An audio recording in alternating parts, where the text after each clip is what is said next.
Okay, ठीक है।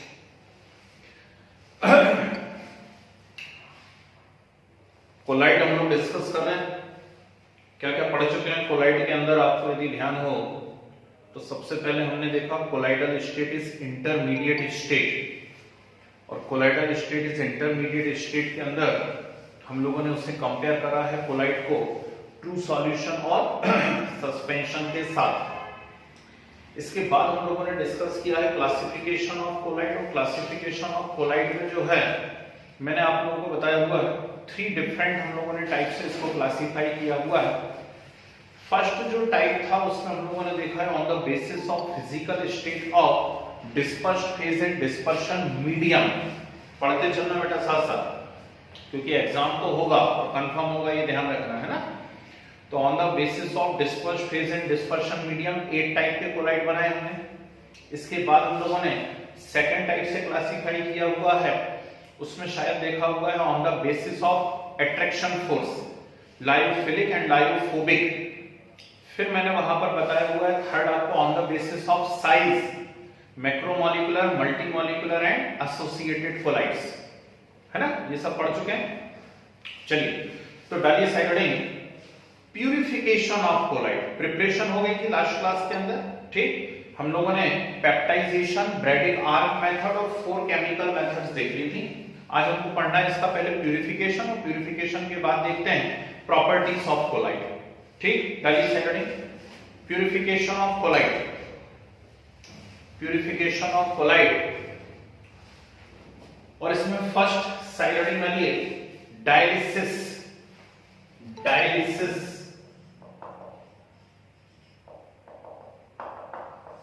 जी। तो यदि आप कंसेप्ट क्लियर रखना चाहते हैं तो पहले ही ये दिमाग में बनाओ कि आप करने क्या जा रहे हो, ठीक है ना। करने क्या जा रहे हो सबसे पहले तो ये सोच लीजिए।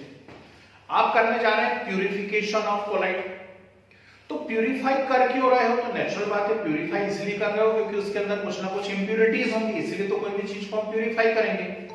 इंप्यूरिटी किसकी है?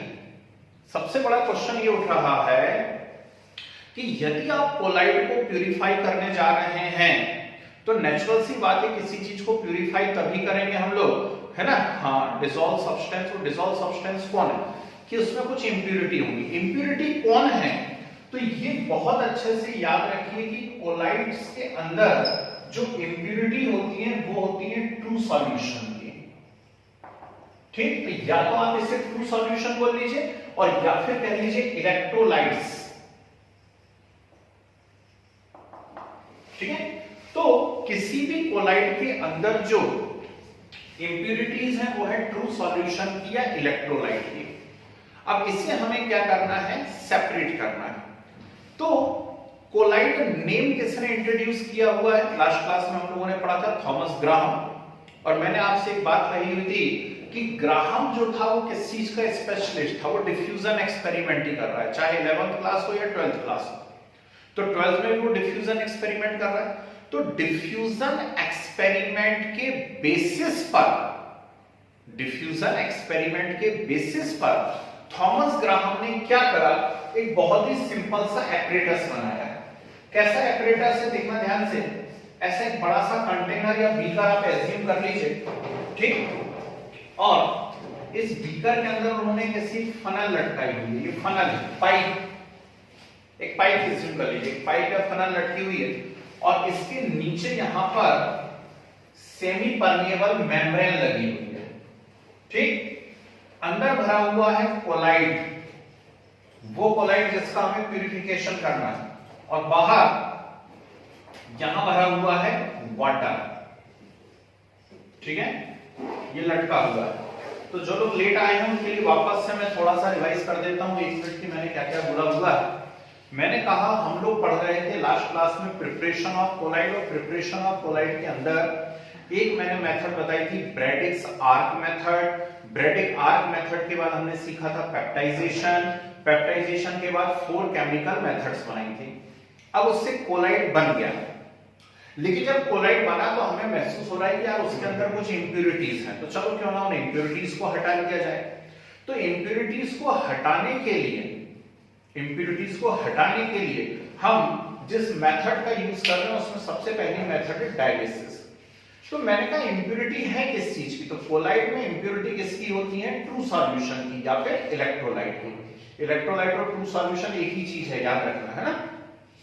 तो आप क्या करिए, थॉमस ग्राहम के एक्सपेरिमेंट को कीजिए। उन्होंने क्या करा, एक बीकर लिया हुआ है या कोई भी एक कंटेनर लिया हुआ है, उसके अंदर पानी भर दिया हुआ है, एक पाइप टाइप का लटका दिया, नीचे उसमें सेमी परमेबल मेम्ब्रेन लगी हुई है और ये ऐसा लटका हुआ है, अंदर वो कोलाइट भरा है जिसका आपको प्यूरिफिकेशन करना है।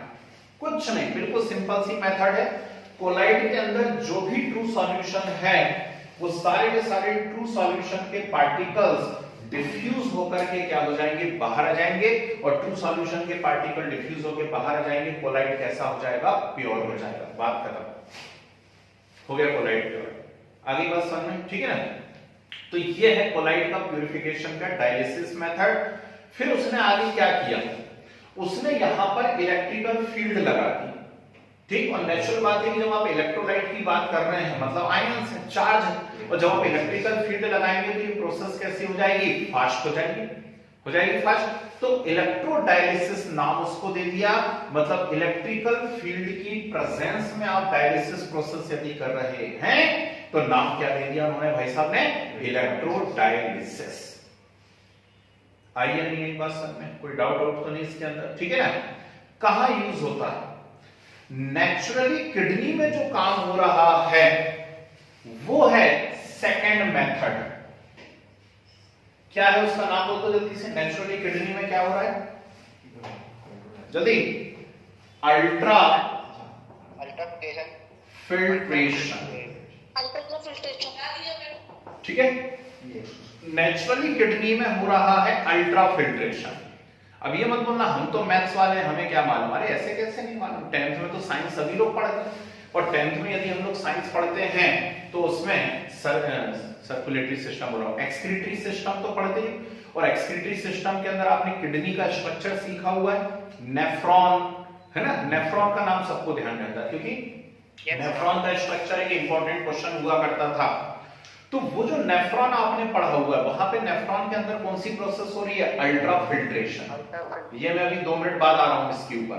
और जब किडनी प्रॉपर वर्क नहीं कर पाती है तो जो भी पेशेंट है उसके ब्लड का हमें प्यूरिफिकेशन करना, और ब्लड के प्यूरिफिकेशन के लिए फिर जो टेक्निक आप यूज करते हैं वो कौन सी होती है, डायलिसिस।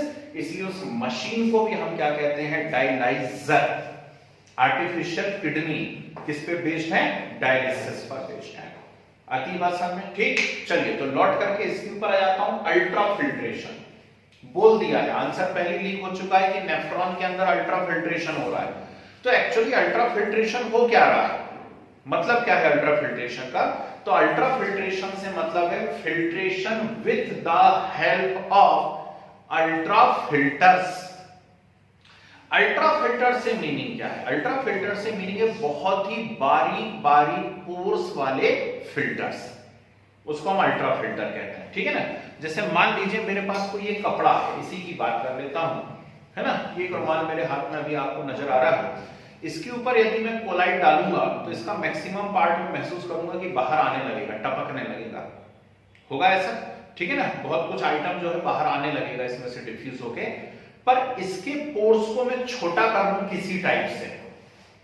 अब इसके पोर्स को मैं छोटा कैसे करूं, अल्ट्रा फिल्टर बनाना है तो इसके पोर्स को छोटा करना है, तो कैसे इसके पोर्स को छोटा कर लूं, तो बहुत ध्यान से सुनना भाई, इसके लिए हम क्या करेंगे, ध्यान से सुनिएगा। आप नॉर्मल फिल्टर पेपर लेंगे और नॉर्मल फिल्टर पेपर को डुबा देंगे कोलोडियन के अंदर। किसमें डुबा देंगे, कोलोडियन। अब ये बड़ा टफ सा टर्म हो रहा है तो छोड़ दो इसको, एक काम करो, आप तो को होता है ना मैदा वगैरह देखा होगा, भटूरे खाते रहते होंगे, छोले भटूरे वाले बता रहे हैं ना व्हाट इज कोलोडियन, आ रहे हैं ना। पहले मैं जो बोल रहा हूं उसे सुनो, उसको आप पानी के अंदर घोल लो, अच्छा पेस्ट बना लो। नॉर्मल फिल्टर पेपर को उसके अंदर डुबाओ, डुबा करके बाहर निकालो, सुखा लो, बोलो उस फिल्टर पेपर के पोर बड़े हो जाएंगे या छोटे हो जाएंगे, छोटे हो जाएंगे, छोटे, ठीक हो जाएंगे छोटे। भाई पोर्स के अंदर क्या डिपॉजिट हो जाएगा, वो मैदा डिपॉजिट हो जाएगा, ठीक है ना। अब केमिस्ट्री पढ़ रहे हैं, मैदा बोलेंगे तो बड़ा अजीब लगेगा, तो हम यहां पर लेते हैं कोलोडियन। क्या लेते हैं आप, कोलोडियन। तो नेचुरल बात है, दिमाग में क्वेश्चन आ रहा होगा कि यार कोलोडियन क्या होता है। कुछ नहीं, colloidal solution of cellulose nitrate. सुना मैंने क्या कहा? मैंने कहा colloidal solution of cellulose nitrate, उसे क्या कहा जाता है? कोलोडियन कहा जाता है। तो जैसे कोलोडियन में आप उसको डुबाएंगे, उसके पोर्स के साइज जो है वो कैसे हो जाएंगे? छोटे हो जाएंगे। हो गए पोर्स के साइज छोटे, बाहर निकाल लिया। पर एक दिक्कत है, इससे क्या होता है कि वो जो फिल्टर पेपर है बहुत ही ज्यादा सॉफ्ट हो जाता है। यदि आपने ऐसा मोड़ा ओड़ा तो टूट जाएगा फटाक से। तो फिर क्या करते हैं, इसको कोलोडियन में डुबा करके सुखाते हैं और फिर दोबारा से एक और बार फॉर्मल्डिहाइड में डुबाते हैं। क्या डुबाओगे? फॉर्मल्डिहाइड में। तो अब ये सफिशिएंटली हार्ड हो जाएगा, आसानी से टूटेगा नहीं। ये कहानी होती है, ठीक है ना। तो ये है भाई आपका अल्ट्रा फिल्टर बनाने का तरीका, क्योंकि नेचर ने जो बनाया हुआ है आप वैसा कभी भी नहीं बना पाओगे। नेचर ने आपका नेफ्रॉन बना दिया, हम आर्टिफिशियली वैसा तो नहीं बना सकते हैं, ठीक। तो हमने कोलोडियन के अंदर फिल्टर पेपर को डुबाया, फॉर्मल्डिहाइड से उसकी हार्डनिंग कर दी। अब ये किसके जैसा वर्क करेगा? अल्ट्रा फिल्टर जैसा। और अल्ट्रा फिल्टर की हेल्प से चीजों को छान लेना, कोलाइड को छान लेना क्या कहलाता है? अल्ट्रा फिल्ट्रेशन कहलाता है। अभी बात समझे सभी को, ठीक है ना। तो नेचुरल किडनी की यदि बात करता है तो किडनी में नेचुरली अल्ट्रा फिल्ट्रेशन हो रहा है, और यदि आर्टिफिशियल की बात करता है तो आर्टिफिशियल किडनी में क्या हो रहा है? डायलिसिस हो रहा है। दो मेथड्स, ठीक। लास्ट जी, हाँ, लेयर पे लेयर बना करके भी आप फिल्ट्रेशन कर सकते हो, अल्ट्रा फिल्टर बना सकते हो, कोई दिक्कत नहीं है, ठीक। एक के ऊपर एक, एक के ऊपर एक लेयर्स आप चढ़ाते चले जाइए, उससे भी आप अल्ट्रा फिल्टर बना सकते हैं, है ना। चलिए, थर्ड एंड लास्ट मेथड होती है प्यूरिफिकेशन की, दैट इज सेंट्रीफ्यूगेशन, ठीक है। कोलाइड के प्यूरिफिकेशन की लास्ट जो मेथड आ रही है वो क्या है यहाँ पर? सेंट्रीफ्यूगेशन। और सेंट्रीफ्यूगेशन के लिए क्या है? सेंट्रीफ्यूज मशीन का यूज किया जाता है। सेंट्रीफ्यूज मशीन क्या करती है? सेंट्रीफ्यूज मशीन कोलाइड को बहुत तेजी से क्या करती है? घुमाती है।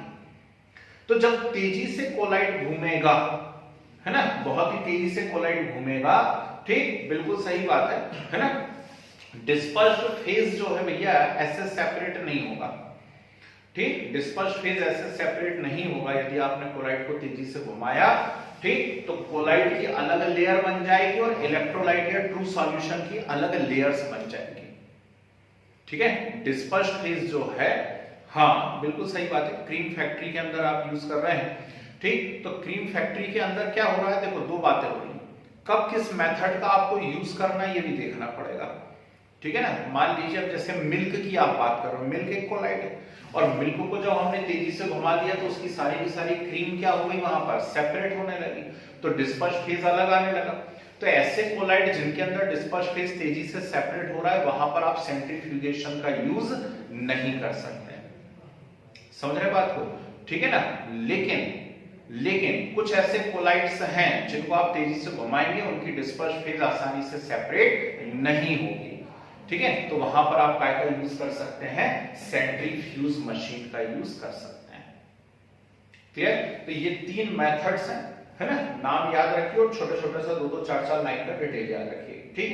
लिखो, हेडिंग लगी हुई है प्यूरिफिकेशन ऑफ कोलाइड, इसमें लिखिए collide mainly consist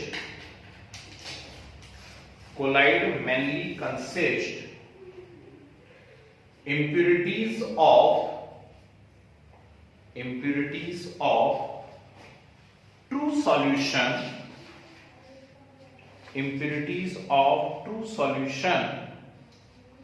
or impurities of true solution or electrolytes which can be separated by following methods.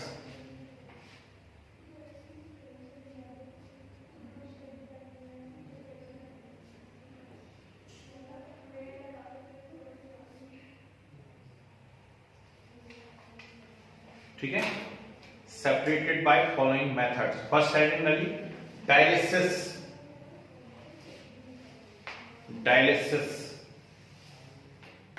लिखो separation of electrolyte from colloid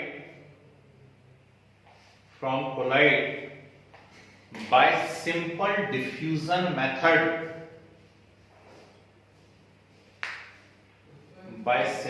diffusion method is known as dialysis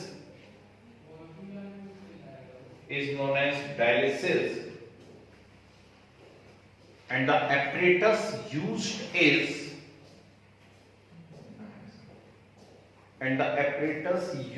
is dialyzer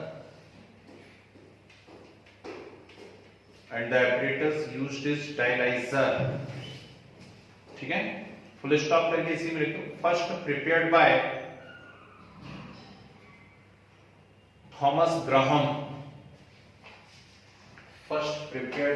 Thomas Graham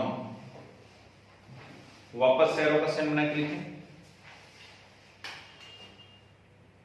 dialysis becomes fast in electrical field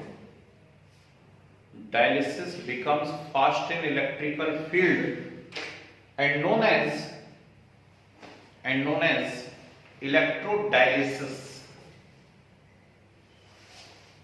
electrodialysis ठीक है arrow बना के लिखिए artificial kidney based on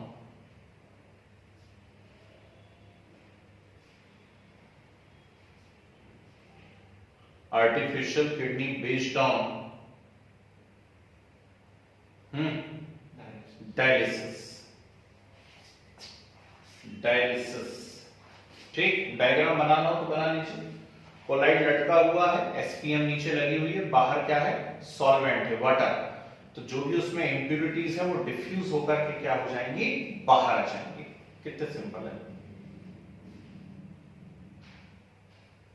sir जी बोलिए sir blood भी collide है कौन हाँ ब्लड कोलाइड है ना ब्लड भी कोलाइड है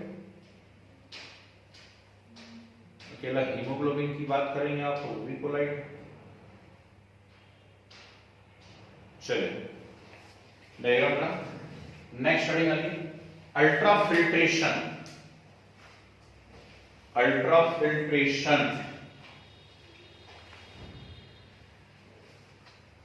लिखिए purification of collide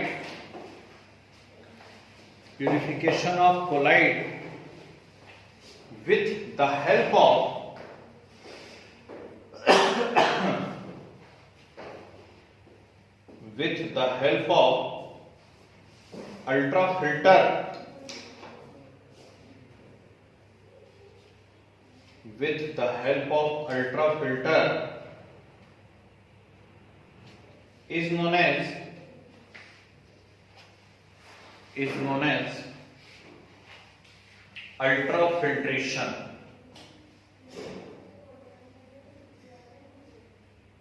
is known as ultrafiltration arrow का साइन बना करके लिखें the size of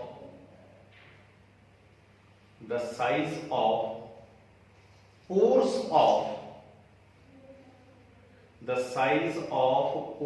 of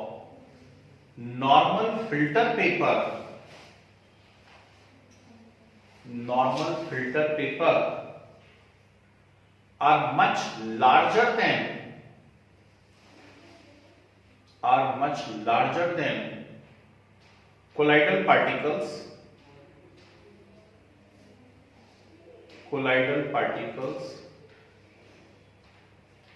these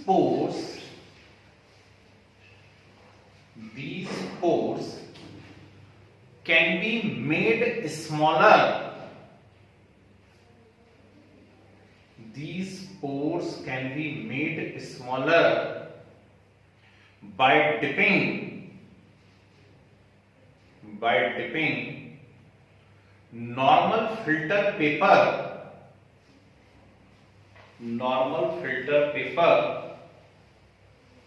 in collodion, collodion, in collodion, followed by hardening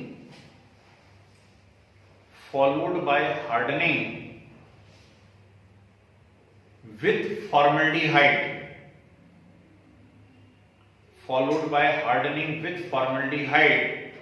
now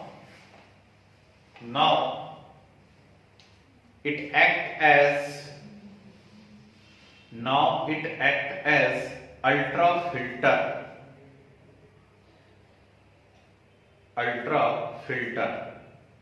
ठीक है। एरो बना दी। Naturally ultrafiltration takes place in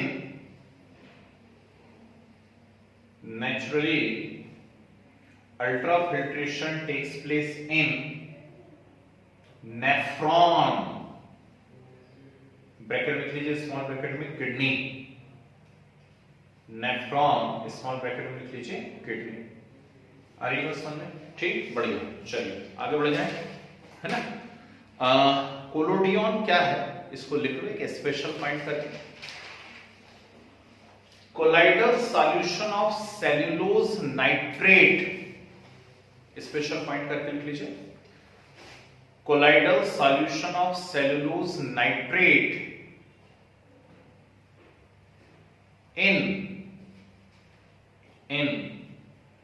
alcohol और ether,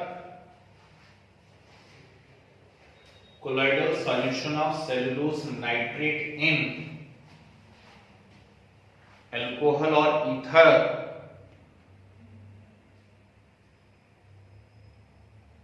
is known as collodion। Okay, बढ़िया, ठीक है। चलिए, और लंबी कोई कहानी इसमें पढ़ने की जरूरत नहीं है हमको, ठीक। नेचुरली लिख ही दिया है, किडनी में अल्ट्राफिल्ट्रेशन प्रोसेस हो रही है। नेक्स्ट हेडिंग आ रही है centrifugation.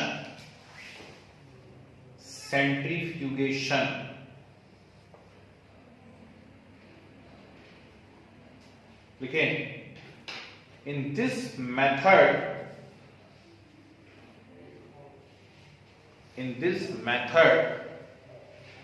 colloidal solution rotate at very high speed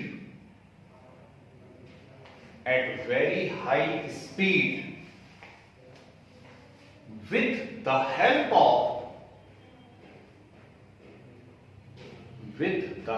of some specially designed machines,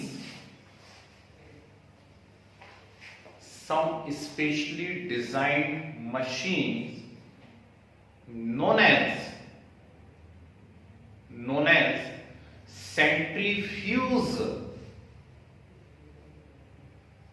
centrifuge,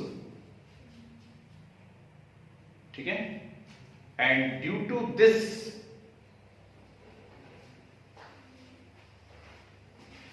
the particles of true solution separate out,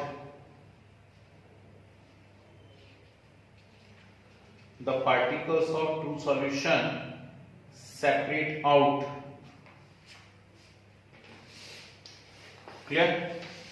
चलो खत्म करो, है ना। ये कुछ प्यूरिफिकेशन मेथड है, इतनी इंपॉर्टेंट है नहीं कि बहुत ज्यादा इसके ऊपर टाइम दिया जाए, लेकिन ठीक है, फिर भी हम लोगों ने 15-20 मिनट दे दिए। चलिए, साइड हेडिंग आ रही है प्रॉपर्टीज ऑफ कोलाइड, जबरदस्त इंपॉर्टेंट है। प्रॉपर्टीज ऑफ कोलाइड जी, लगभग सारी ही प्रॉपर्टी इंपॉर्टेंट है भाई। हम कहां से स्टार्ट कर रहे हैं? हम स्टार्ट कर रहे हैं, पहले ब्राउनियन मूवमेंट की बात करेंगे। ब्राउनियन मूवमेंट के बाद हम टिंडल इफेक्ट की बात करेंगे। टिंडल इफेक्ट के बाद इलेक्ट्रोफोरेसिस और इलेक्ट्रोऑस्मोसिस की बात करेंगे। और जब इलेक्ट्रोफोरेसिस और इलेक्ट्रोऑस्मोसिस की बात करेंगे तो हम देखेंगे चार्ज का ओरिजिन कैसे हो रहा है, origin of charge on colloidal particle. ठीक, उसके बाद फिर मैं आपको पढ़ाऊंगा एक बड़ी ही इंपॉर्टेंट सी चीज, दैट इज कोएगुलेशन। ठीक है, अभी हमने पिछली क्लास में क्या पढ़ा हुआ है, पेप्टाइजेशन, और अब हम क्या पढ़ने वाले हैं इसमें, कोएगुलेशन। ठीक है, तो चलिए एक एक बात को डिस्कस करते हैं। फर्स्ट साइड में डालिए, जरा लगा लीजिए most important Brownian movement. Brownian movement जी सबको मालूम है ना, 12th क्लास में है आप।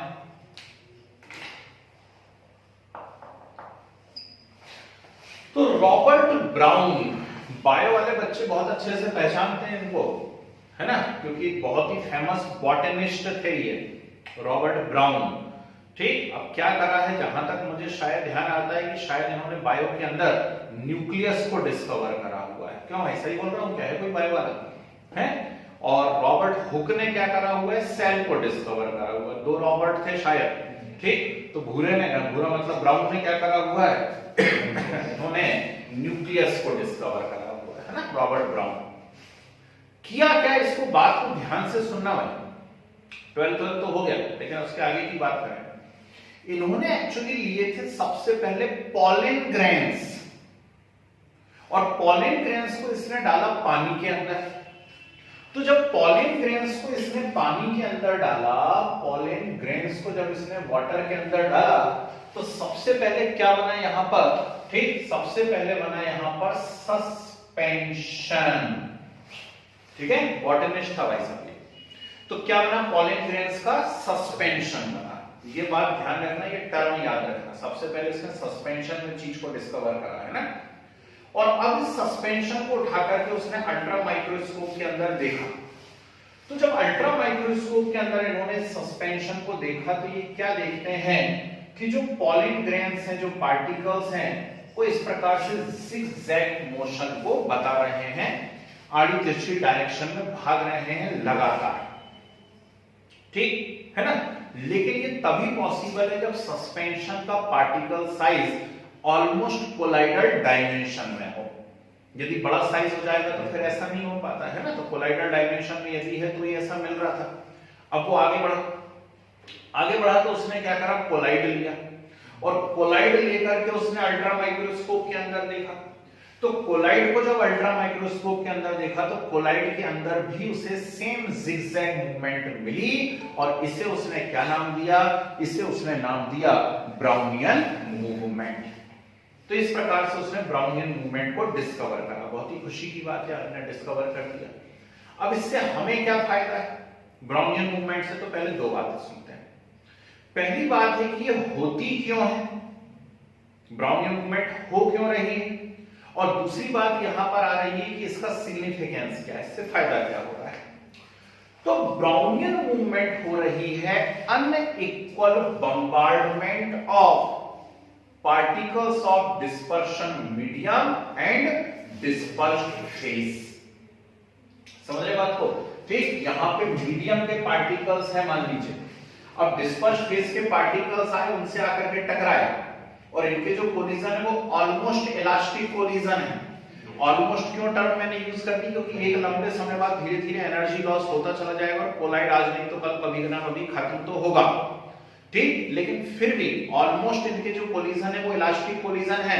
तो यहाँ पे कोई डिस्पर्शन मीडियम पार्टिकल है, डिस्पर्स फेज आकर के टकराया, जैसे ही टकराया इलास्टिक कोलिजन है, उसकी डायरेक्शन चेंज हुई, कहीं और गया टकरा करके, वहां किसी से टकराया, फिर कहीं और गया, और इस प्रकार से लगातार उसकी क्या होती रहती है, टक्कर होती रहती है।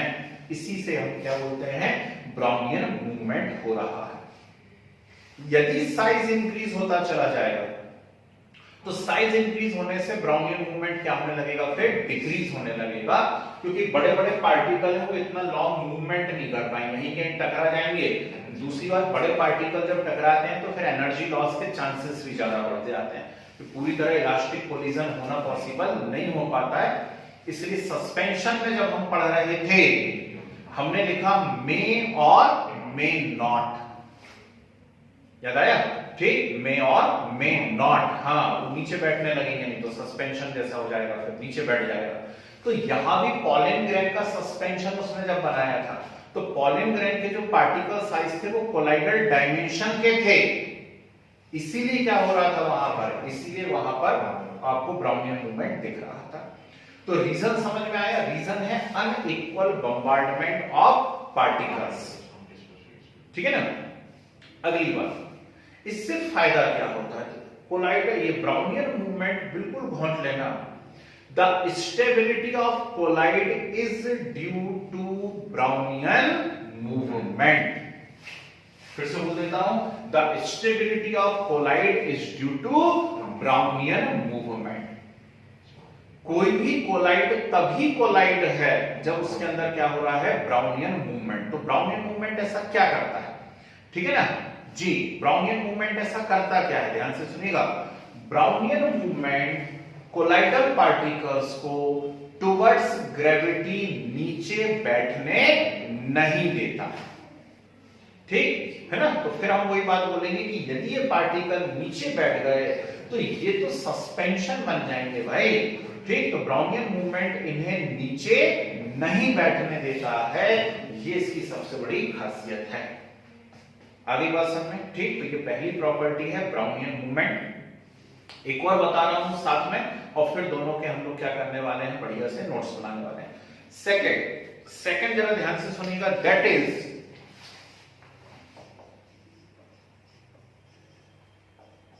टिंडल इफेक्ट, ठीक।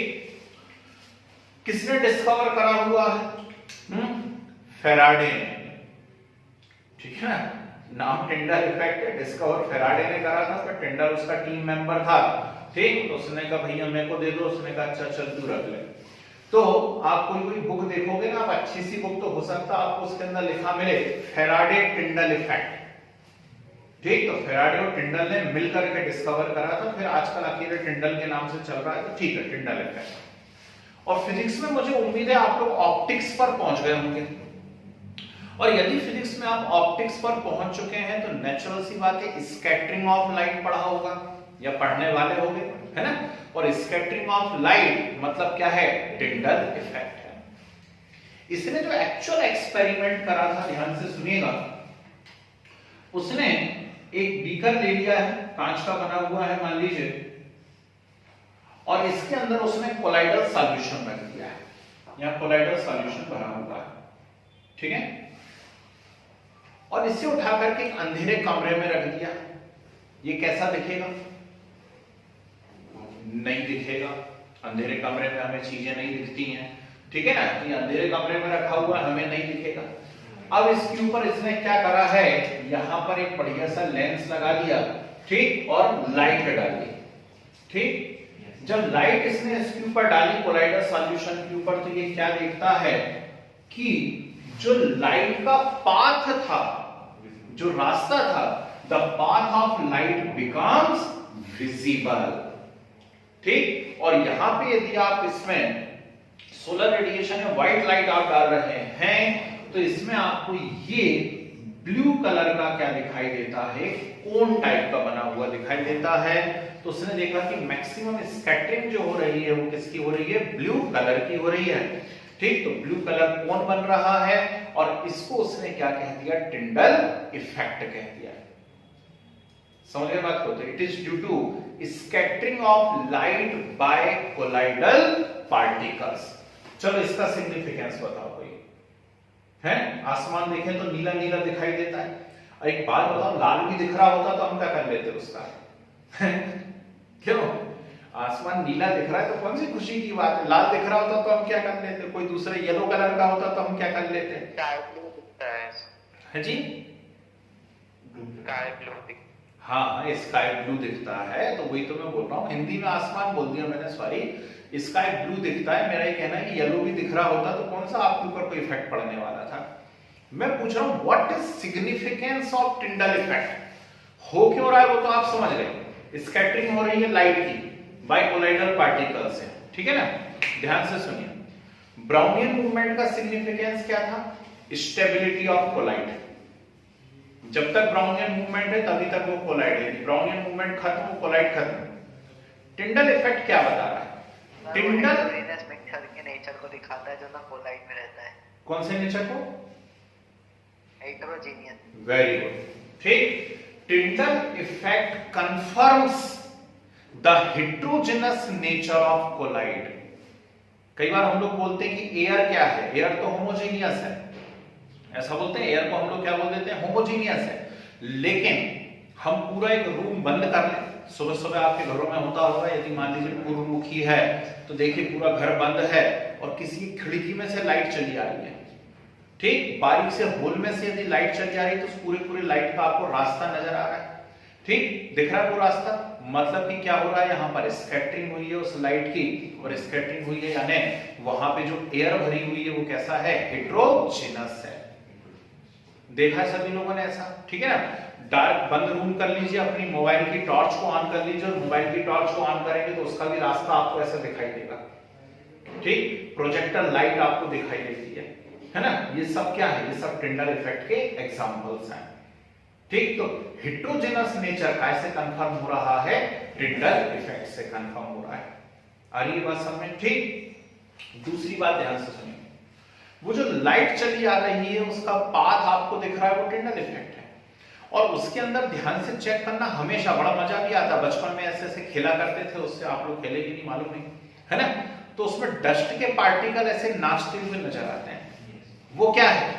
वो ब्राउनियन मूवमेंट, वो ब्राउनियन मूवमेंट है। और वो जो रास्ता दिख रहा है वो टिंडल इफेक्ट है, ठीक। चलो ऐसी दो प्रॉपर्टी अपन साथ में पढ़ते हैं। तो पहले हेडिंग मान लो जरा, ब्राउनियन मूवमेंट। देखिए, Robert brown,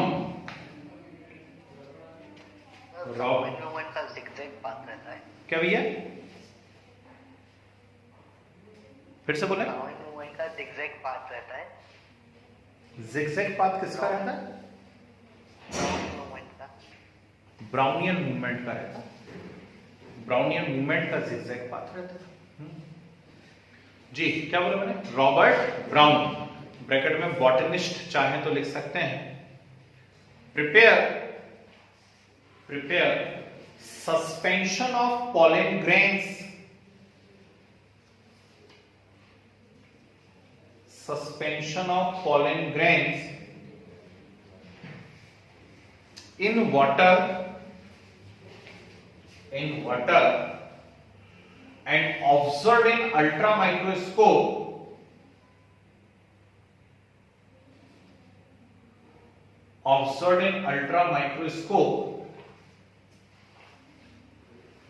he found that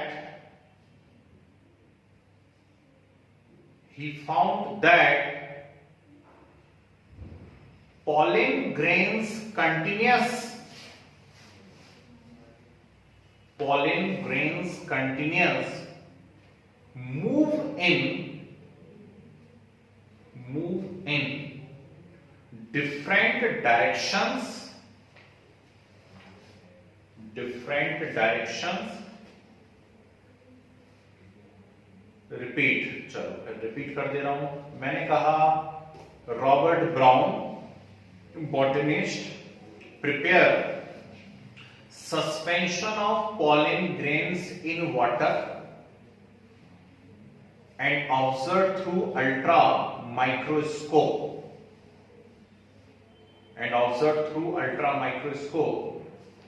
he found that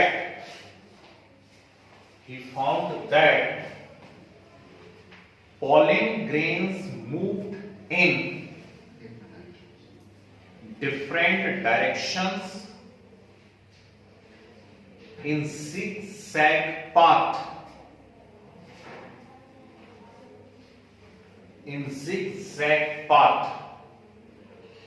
arrow बना के लिखिए। same movement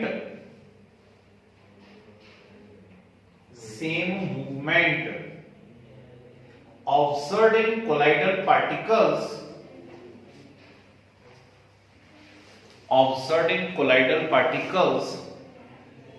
when seen under ultra microscope,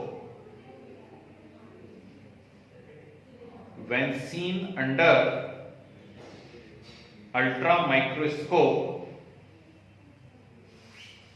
this zigzag movement of colloidal particles, this zigzag movement of colloidal particle known as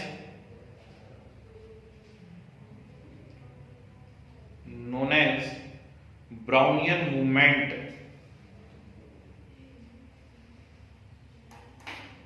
ठीक है, arrow बना के लिखिए. It is due to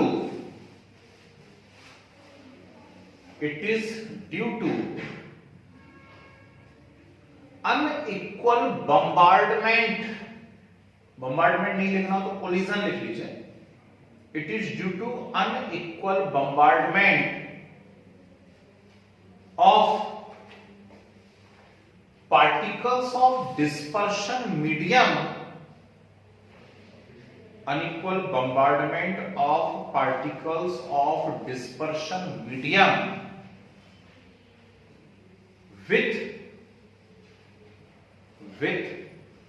dispersed phase,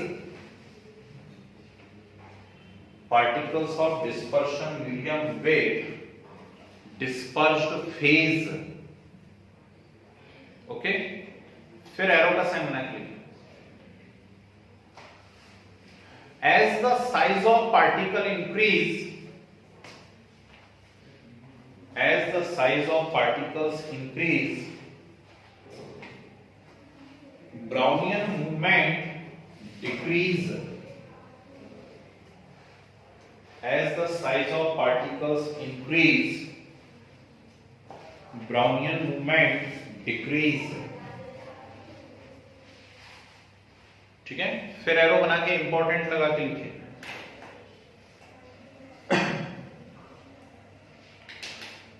The stability of colloid,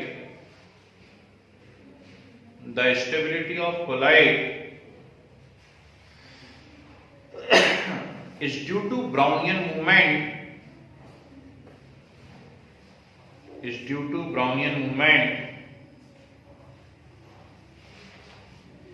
because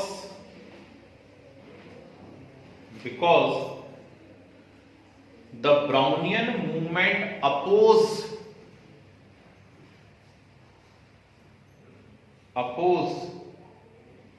the force of gravity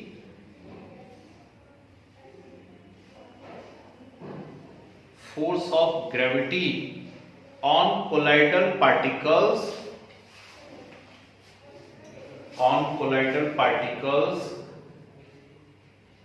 and prevent them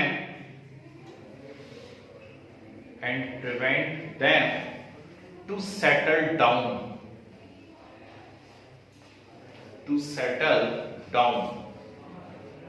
ठीक है, बढ़िया है ना. डायग्राम बनाने की जरूरत नहीं है. ठीक है, मान लो मैं zigzag मूवमेंट हो रहा है, उसको ब्राउनिंग मूवमेंट है. डायरेक्ट साइड में टिंडल इफेक्ट जी लिखिए. It is optical property of collide.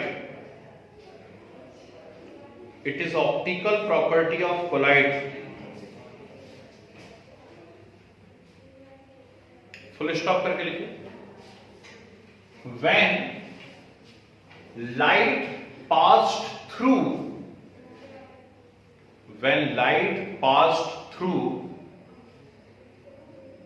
colloidal solution,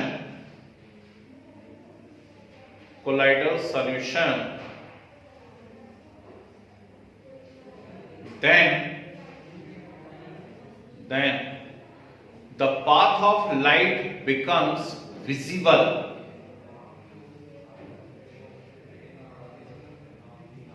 The path of light becomes visible. Small bracket में लिखो. Blue colour bracket close. It is due to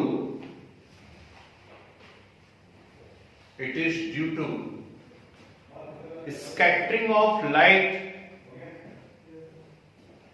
It is due to scattering of light by colloidal particles. Scattering of light by colloidal particles and known as Tyndall effect. And known as Tyndall effect. ठीक है, arrow का sign बना लीजिए. Tyndall effect confirms, important statement है भाई, ध्यान रखना. Tyndall effect confirms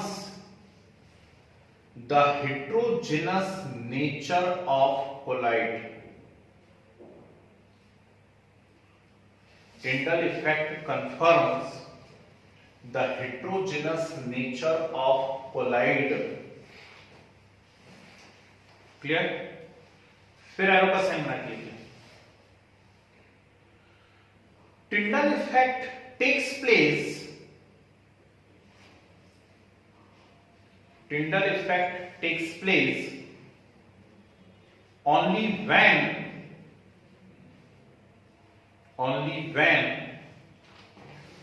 following two conditions are satisfied.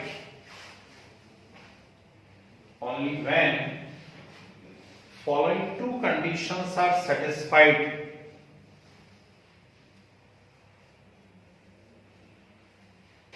First, the diameter of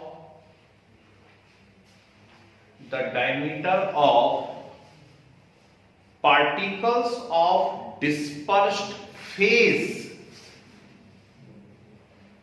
The diameter of particles of dispersed phase is not much smaller than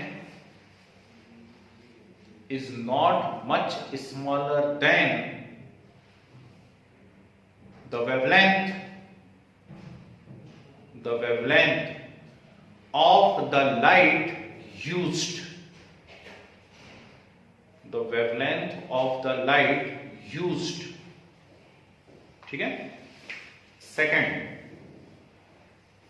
the refractive index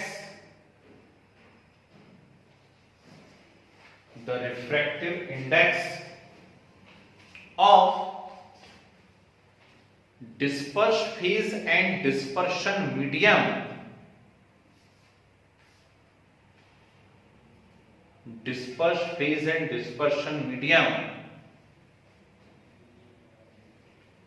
differ greatly in magnitude.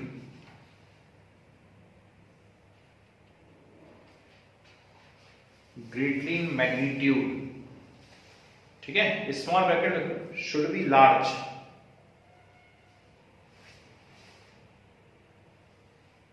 ठीक है. तो arrow बना के लिखिए.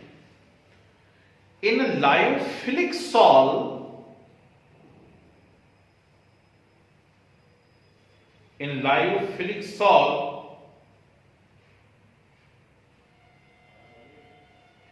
this difference is very small.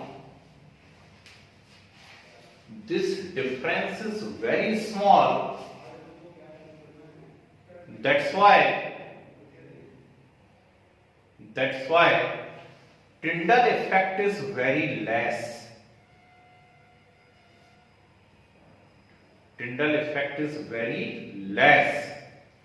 But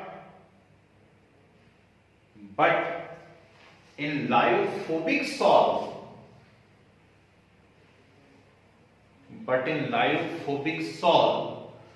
this difference is large.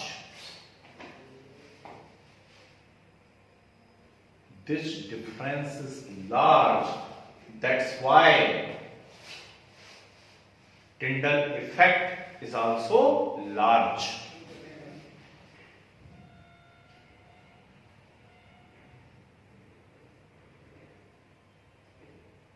अगली बात सुन में.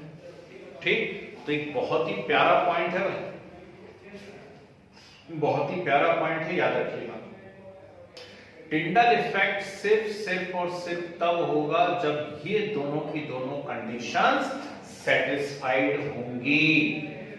ठीक है, डिस्पर्स फेज के पार्टिकल का साइज जो वेवलेंथ आप यूज कर रहे हैं उसके कंपेयर में बहुत छोटा नहीं होना चाहिए, लेकिन डिस्पर्स फेज और डिस्पर्शन मीडियम के जो पार्टिकल्स हैं उनका जो रिफ्रैक्टिव इंडेक्स है उसके डिफरेंस कैसा होना चाहिए, लार्ज होना चाहिए। ठीक, तो फिलिक सॉल के अंदर क्या हो रहा है, मीडियम और फेज का जो डिफरेंस है रिफ्रैक्टिव इंडेक्स का वो लार्ज नहीं है, इसलिए फिलिक में या तो टिंडल इफेक्ट होता ही नहीं है और यदि होता भी है तो बहुत कम स्कैटरिंग होती है, लेकिन फोबिक में क्या हो जाता है, ज्यादा हो जाता है। क्लियर है बात? तो एक इंपॉर्टेंट बात है, याद रखिए। ठीक, इसके एग्जांपल लिख लीजिए टिंडल इफेक्ट के। Blue colour of sky, blue colour of sky and sea water actually, and sea water, blue planet है ना, तो ब्लू प्लेनेट बोलते हैं ना, तो ब्लू प्लेनेट क्यों बोलते हैं, ब्लू वेल पाई जाती है इसलिए। ठीक है, सेकंड लिखिए, विजिबिलिटी ऑफ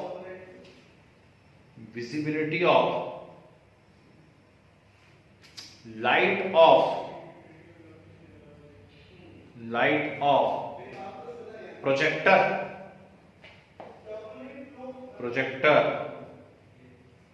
और sharp rays in dark room, sharp rays in dark room. Okay, बहुत बढ़िया। ठीक है, चलिए एक और बात लिख लेते हैं, साइड में डाल दो, जरा छोटा सा एक पॉइंट है लेकिन बीच में कहीं कहीं आ जाता है। Colour of colloid optical property है, टिंडल इफेक्ट से रिलेटेड है। कलर ऑफ कोलाइड लिखे, the colour depends on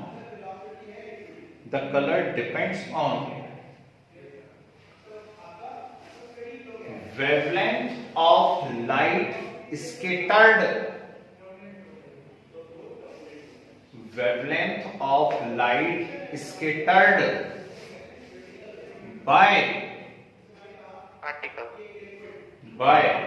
particles of dispersed phase, by particles of dispersed phase. It also depends on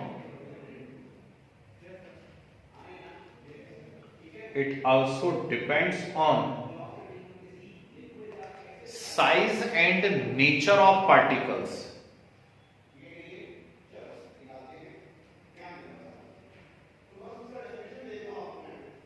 ठीक है, एग्जाम्पल लिख लीजिए,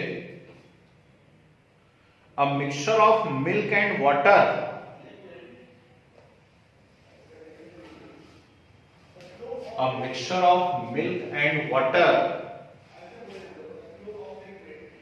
appear blue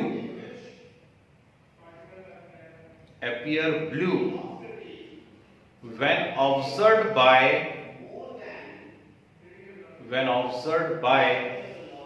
reflected light,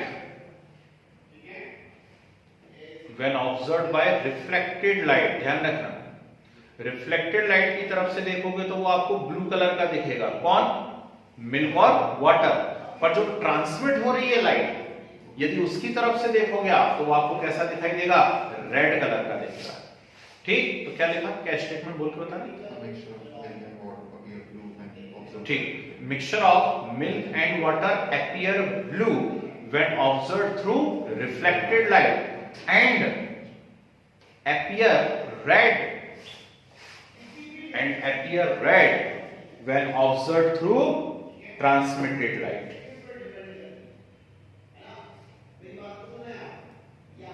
And appear, क्या बोला मैंने? And appear red when observed through transmitted light. Clear है? ठीक, चलिए तो 3 अच्छी प्रॉपर्टी आपने डिस्कस कर ली। ब्राउनियन मूवमेंट आपको पता पड़ गया, टिंडल इफेक्ट पता पड़ गया, कलर तो खैर मालूम ही है, E = hc/λ। ठीक, बचपन से आप पढ़ते चले आ रहे हैं। और किसी भी चीज का कलर जो होता है, किसी भी चीज का कलर जो होता है वो किस प्रकार की वेवलेंथ की स्कैटरिंग कर रहा है या रिफ्लेक्शन कर रहा है उसके कारण होता है। तो ये कोई नई बात नहीं, हम पहले से जानते हैं। ठीक है, अब यहां से कुछ मोस्ट इंपॉर्टेंट प्रॉपर्टीज चालू हो रही है भाई। अभी हम पढ़ रहे थे ऑप्टिकल प्रॉपर्टी और मैकेनिकल प्रॉपर्टी। मैकेनिकल प्रॉपर्टी में आ गया ब्राउनियन मूवमेंट और ऑप्टिकल प्रॉपर्टी में आ गया टिंडल इफेक्ट एंड कलर। अब हम पढ़ने जा रहे हैं इलेक्ट्रिकल प्रॉपर्टी। अब इलेक्ट्रिकल प्रॉपर्टी क्या कह रही है, चलिए बोर्ड पे देखते हैं और ध्यान से देखते हैं। जरा सब लोग बोर्ड पे रहिएगा।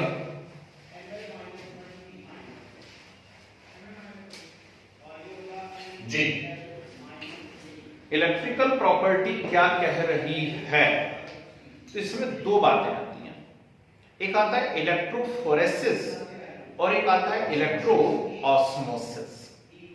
दोनों अच्छे से सीख लोगे यदि तो ओरिजिन ऑफ चार्ज सीख पाओगे कि कोलाइडल पार्टिकल पे चार्ज कैसे ओरिजिनेट होता है ना।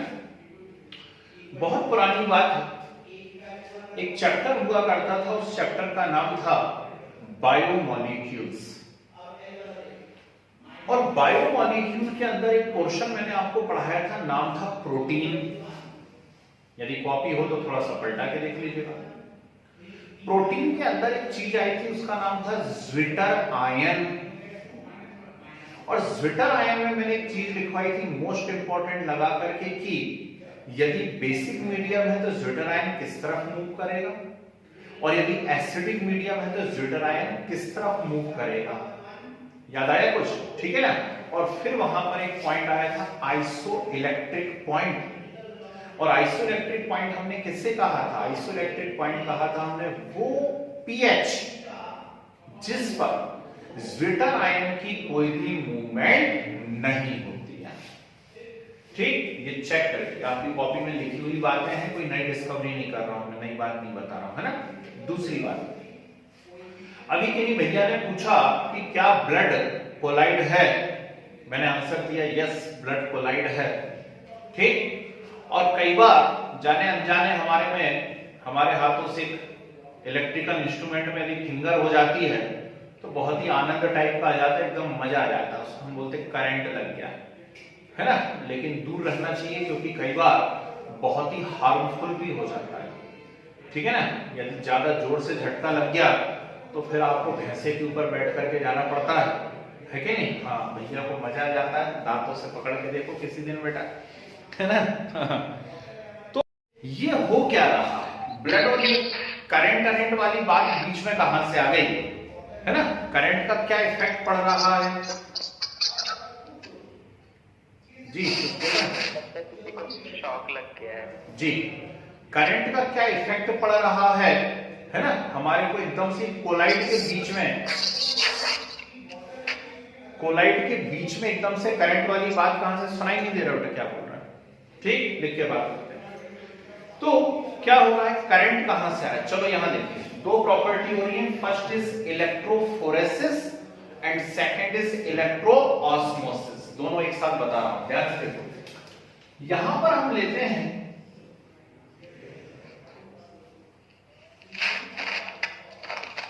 क्या है, जल्दी से पहचानो। It is U shaped glass tube. ठीक है, क्या है ये? यू शेप्ड ग्लास ट्यूब है। अब इस यू शेप्ड ग्लास ट्यूब के अंदर हम लोग क्या करने वाले हैं? ये यू शेप्ड ग्लास ट्यूब हमें नजर आ रही है, इसके अंदर हमने कोई कोलाइडल सॉल्यूशन रखा हुआ।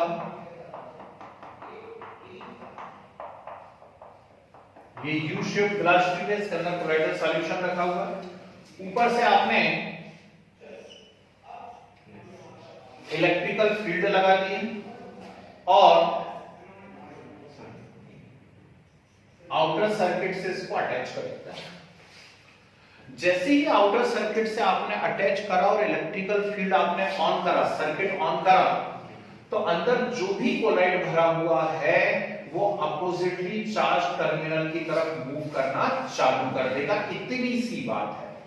यदि यहां पर ये पॉजिटिव है, ये नेगेटिव है टर्मिनल, ठीक, और मान लीजिए अंदर जो कोलाइड आपने भरा हुआ है वो पॉजिटिवली चार्ज कोलाइड है, तो ये सारा का सारा पॉजिटिवली चार्ज कोलाइड किस तरफ मूव करना चालू कर देगा? टुवर्ड्स नेगेटिव टर्मिनल, ठीक है ना। तो ये पूरा का पूरा पॉजिटिवली चार्ज कोलाइड मूव करके कहां जाने लगेगा? नेगेटिव टर्मिनल की तरफ जाने लगेगा।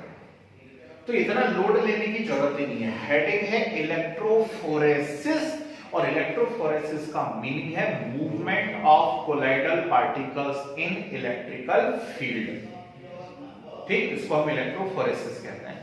पहले इसका नाम था कैटाफोरेसिस।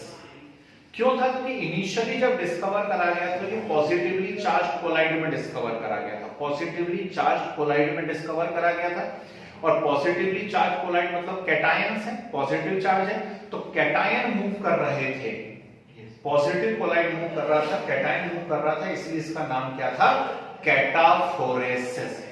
तो अब ये मत बोलने लगना कि एनाफोरेसिस भी तो हो सकता है, तो वो झंझट ही खत्म कर दी कि कैटाफोरेसिस बोलना है कि एनाफोरेसिस बोलना है, आपको सीधे उठा करके उसको क्या बोल दीजिए? इलेक्ट्रोफोरेसिस। आगे क्या होता है, ये इंपॉर्टेंट बात है, आपके लिए याद रखिएगा। ये पार्टिकल सिर्फ मूव नहीं करते हैं बेटा, ये पार्टिकल अपोजिट टर्मिनल पर पहुंचते हैं, अपोजिट टर्मिनल को जाकर के टच करते हैं, टच करके उनका न्यूट्रलाइजेशन होता है, और न्यूट्रलाइजेशन से उनका प्रेसिपिटेशन हो जाता है। बहुत इंपॉर्टेंट बात है, मतलब कोएगुलेशन, ठीक। तो सिर्फ मूव नहीं कर रहे हैं, अपोजिट टर्मिनल पर पहुंच के उनका क्या हो रहा है? प्रेसिपिटेशन भी हो रहा है। और यही कारण है कि यदि जोर का झटका लग जाए करंट का, है ना, तो फिर आपकी सारी सेलुलर एक्टिविटीज क्या हो जाती हैं? डिस्ट्रॉय हो जाती है।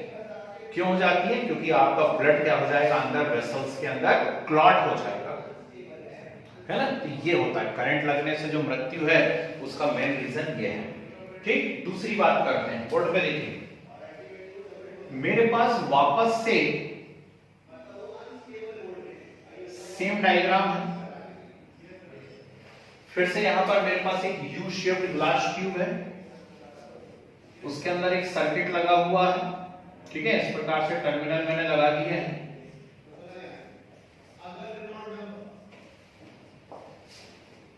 ठीक, अंदर कोई कोलाइडल सॉल्यूशन भरा हुआ है,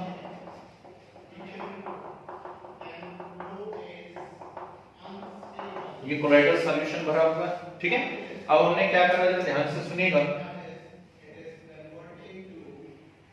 यहां बीच में एक मेम्ब्रेन लगा दी, that is SPM, semi permeable membrane, okay. और इलेक्ट्रिकल सर्किट को ऑन कर दिया। अब जितना जो कुछ ज्ञान आपने इकट्ठा करके रखा हुआ है टर्म 1 में, उस सबको लगा दीजिए जरा। आपने बीच में SPM लगा दी है, आपकी बुक में हो सकता है यहां पे डायफ्राम टर्म यूज करा हो उसमें, ठीक, देख लेना, आपकी बुक में हो सकता है डायफ्राम टर्म यूज करा, तो टेंशन में नहीं आएगा। डायफ्राम मतलब क्या है? डायफ्राम कुछ नहीं है, सेमी परमेबल मेम्ब्रेन लगी हुई है बीच में, है ना। अब हमें मालूम है कि colloidal particles can not pass through semi permeable membrane. Current तो जाएगा लेकिन कोलाइडल पार्टिकल नहीं जा सकते। तो जैसे ही आपने सर्किट ऑन करा, करंट तो पूरे में फैला, जब पूरे में करंट फैला तो पार्टिकल्स ने क्या करा? भागना चालू करा, सब पार्टिकल्स भागने लगे अपोजिट टर्मिनल की तरफ, ये सब भाग रहे हैं। लेकिन होगा क्या, मजेदार बात क्या है कि इस तरफ जितना पॉजिटिव चार्ज है वो तो जाकर के यहां पे न्यूट्रलाइज हो जाएगा, हो गया। लेकिन क्या इस तरफ वाले पार्टिकल मेम्ब्रेन को घुस करके उस पर जा पा रहे हैं क्या? नहीं। तो ये वाले पार्टिकल्स का न्यूट्रलाइजेशन हो पाएगा क्या? नहीं हो पाएगा। समझ रहे बात को? सिर्फ एक तरफ के पार्टिकल्स का न्यूट्रलाइजेशन होगा, दूसरे तरफ के पार्टिकल्स का न्यूट्रलाइजेशन नहीं हो पाएगा। उससे क्या होगा? उससे होगा ये कि इस तरफ जितने भी कोलाइडल पार्टिकल्स थे वो सब प्रेसिपिटेट में कन्वर्ट हो गए। प्रेसिपिटेट में कन्वर्ट हो गए यानी पार्टिकल्स यहां से खत्म हो गए, पार्टिकल्स यहां से खत्म हो गए, उसके कारण कंसंट्रेशन जो है वो कैसा हो गया? लो। कंसंट्रेशन कैसा हो गया? लो। जबकि यहां पार्टिकल्स अभी तक हैं, न्यूट्रलाइज नहीं हुए हैं तो यहां पर कंसंट्रेशन कैसा हो जाएगा, हाई। और अचानक से कोई पुरानी बात याद आई कि बीच में सेमी परमेबल मेम्ब्रेन लगी हुई है, एक तरफ लो कंसंट्रेशन है, एक तरफ हाई कंसंट्रेशन है, तो सॉल्वेंट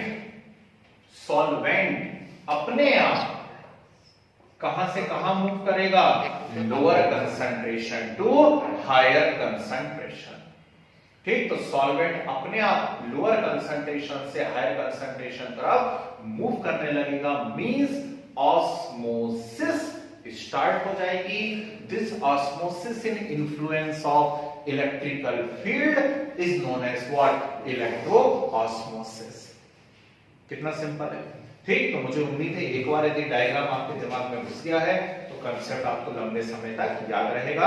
ठीक है, तो मैं कैसे आगे बढ़ रहा हूं, पहले मैं इसके नोट्स बनवाऊंगा, फिर अलग अलग टाइप के कोलाइड्स आपको लिखवाऊंगा, पॉजिटिवली चार्ज, नेगेटिवली चार्ज, और फिर उसके बाद हम पढ़ेंगे कि कोलाइड पे चार्ज का ओरिजिन आखिर हुआ कैसे। समझ गए? देखो, फर्स्ट स्टार्टिंग वाली इलेक्ट्रोफोरेसिस। इलेक्ट्रोफोरेसिस लिखिए, movement of colloidal particles, movement of colloidal particles in influence of electrical field, movement of colloidal particles in influence of electrical field is known as electrophoresis.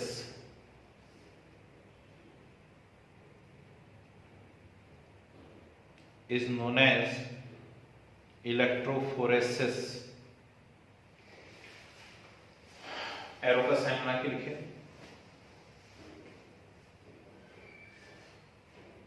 Arrow का sign बना करके लिखिए। If only cations move,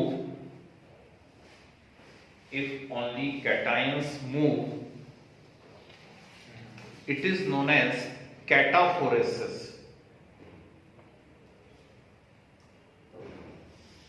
It is known as cataphoresis. If only cations move, it is known as cataphoresis.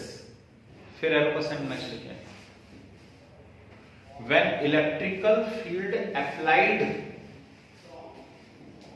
when electrical field applied on colloid, then the colloidal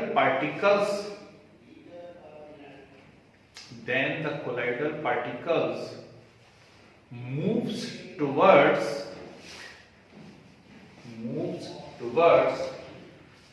oppositely charged terminal, moves towards oppositely charged terminal, means electrophoresis takes place, means electrophoresis takes place, and finally neutralize on that terminal, finally neutralize on that terminal and get precipitated, and get precipitated। ठीक है जी, special point लिखिए, arrow का sign बना करके लिखिए, arrow का sign बना के लिखिए। When electrophoresis of colloid,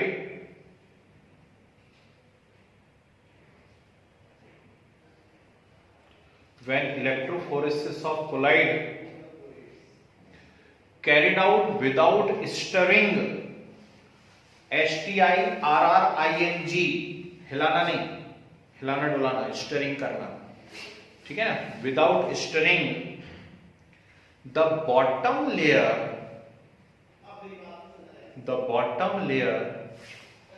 gradually becomes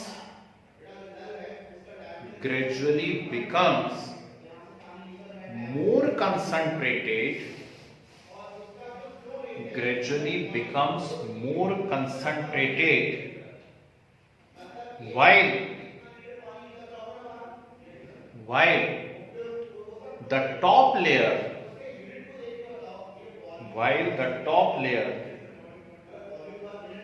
which contain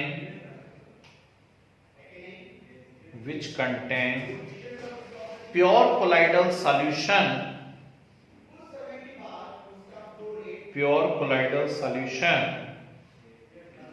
may be decanted, DECANTED, may be decanted, and it is known as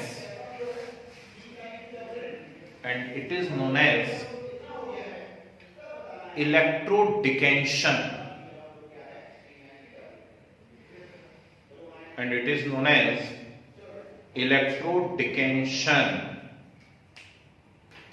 ठीक है। फिर एरो का साइन बना के एक और स्पेशल पॉइंट लिखे, द रिवर्स ऑफ इलेक्ट्रोफोरेसिस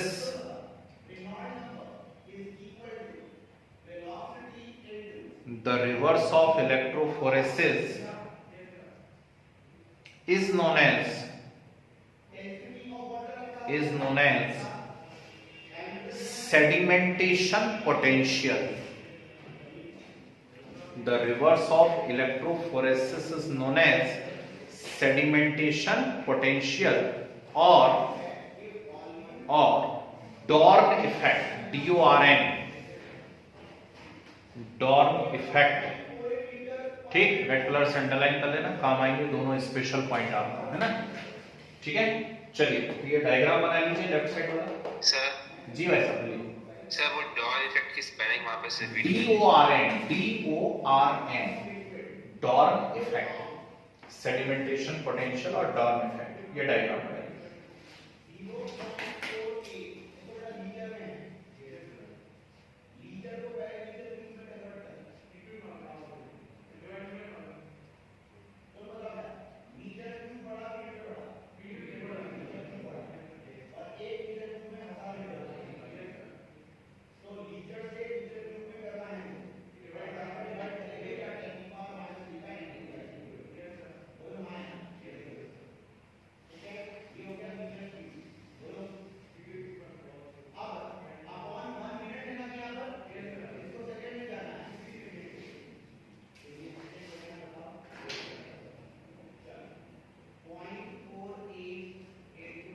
हो गया। डायली heading इलेक्ट्रोऑस्मोसिस,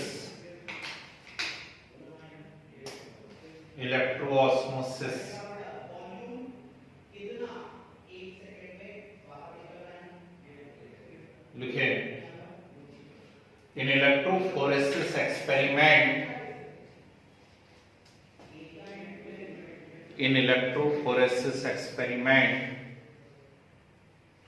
when movement of colloidal particles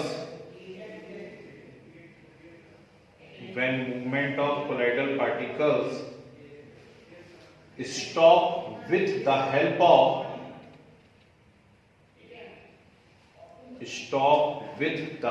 of SPM, semi permeable membrane, SPM, then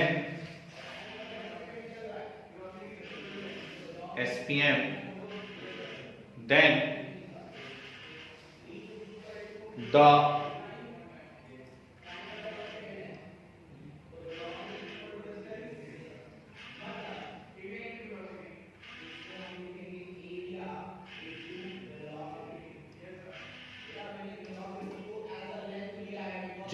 stop with the help of SPM, then solvent, small bracket लिख लीजिए water, then the solvent, small bracket लिखिए water, moves in opposite direction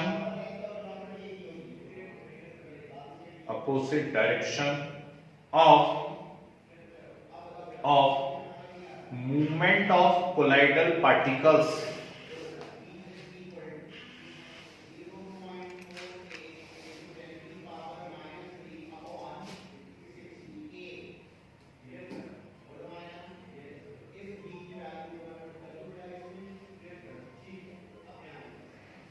hello hello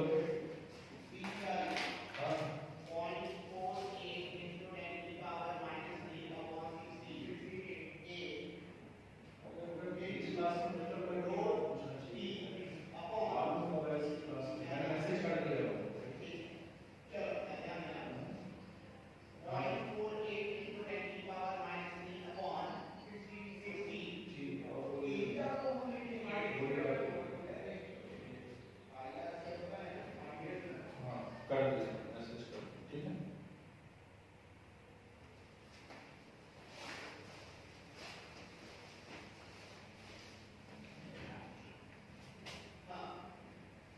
क्या लिख रहे थे आप?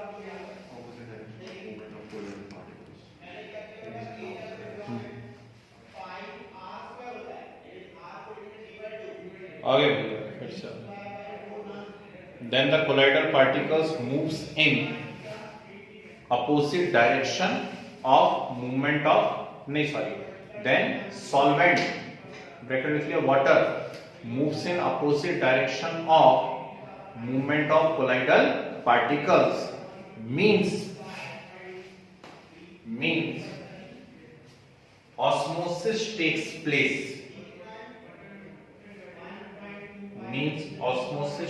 place this osmosis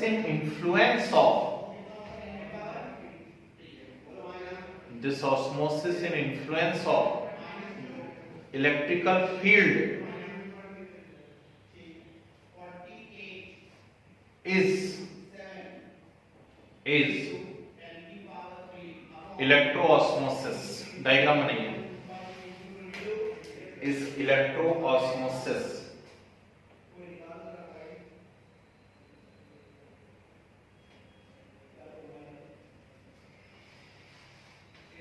diagram बनाइए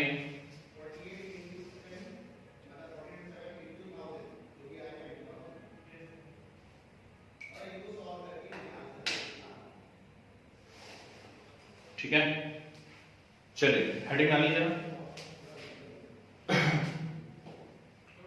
charge on collide heading डालिए चार्ज ऑन कोलाइड इसमें वापस से साइड हेडिंग डालिए positively charge collides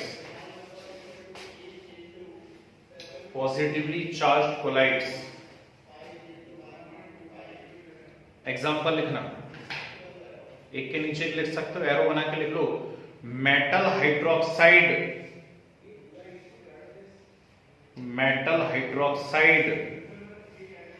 like AlOH whole thrice FeOH whole thrice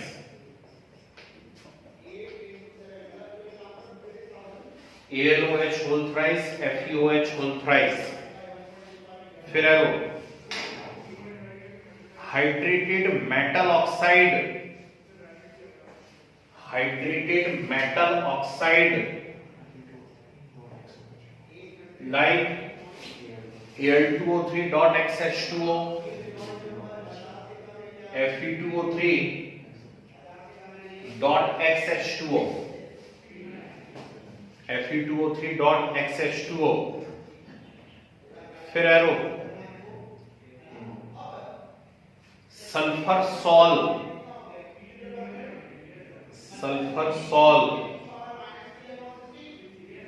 फिर arrow haemoglobin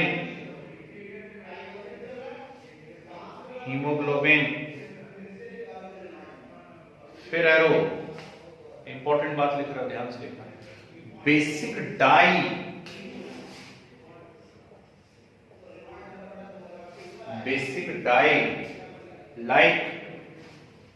like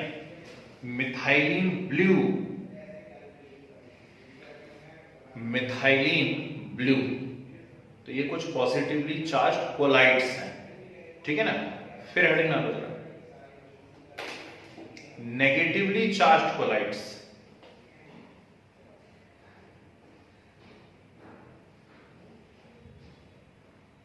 negatively charge colloids लिखो इसमें metal sol, metal sol like copper silver gold sol. और sol क्या होता है आप अच्छे से समझते हैं, कॉपर सिल्वर गोल्ड सॉल, ठीक है। फिर arrow metal sulphide, metal sulphide like AH2S3। Last class में बनाया अपन ने, आर्सेनिक ऑक्साइड में H2S गैस डाली थी, लाइक AH2S3 डबल डिस्प्लेसमेंट में, है ना। फिर एरो, वापस arrow, sol of starch, starch gelatin, gelatin charcoal, charcoal clay CLAY clay, gum GUM gum etcetera. फिर एलो acidic dye like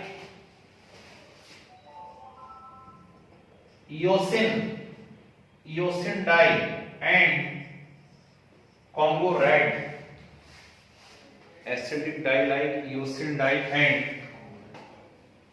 Congo red, ठीक है। तो ये बड़ी इंपॉर्टेंट बात लिखी थी, अपने बातों में ध्यान रखना। पॉजिटिवली चार्ज कोलाइड, ठीक, तो पॉजिटिवली चार्ज कोलाइड एग्जांपल तो लगभग सारे इंपॉर्टेंट हैं, मेटल हाइड्रोक्साइड है, ठीक, फिर हाइड्रेटेड मेटल ऑक्साइड है, बेसिक डाई है, हीमोग्लोबिन है, ठीक है ना। ये सारे के सारे पॉजिटिवली चार्ज कोलाइड। और नेगेटिवली चार्ज कोलाइड्स के अंदर तो मेटल सॉल, स्टार्च का सॉल, है ना, मिट्टी पानी के अंदर घुली हुई है, वो सब नेगेटिवली चार्ज कोलाइड जैसा बिहेव कर रहा है, ठीक है ना। और साथ में क्या, एसिडिक डाई, बेसिक डाई जो है वो पॉजिटिव और एसिडिक डाई क्या है, नेगेटिव। अब असली क्वेश्चन जो उठता है, और बहुत इंपॉर्टेंट क्वेश्चन, कि कोलाइड पे चार्ज प्रोड्यूस कैसे हो रहा है ना। बहुत ही इंपॉर्टेंट थ्योरी होती है चार्ज ऑन कोलाइड, आपने हेडिंग डाली हुई है, तो चार्ज आखिर प्रोड्यूस कैसे हो रहा है। तो इसकी कुछ थ्योरीज हम लोगों को यहाँ पे पढ़नी है, लेकिन समय आगे ज्यादा नहीं दे रहा है आज कुछ भी पढ़ने का, है ना। इसलिए नेक्स्ट क्लास में आपकी यूनिट खत्म कर रहा हूं कोलाइड, नेक्स्ट क्लास में कोलाइड यूनिट ही खत्म हो रही है पूरी की पूरी, ठीक है। तो चलिए बाकी की बातें हम लोग नेक्स्ट क्लास में करते हैं और कोलाइड को फिनिश करते हैं, ठीक है।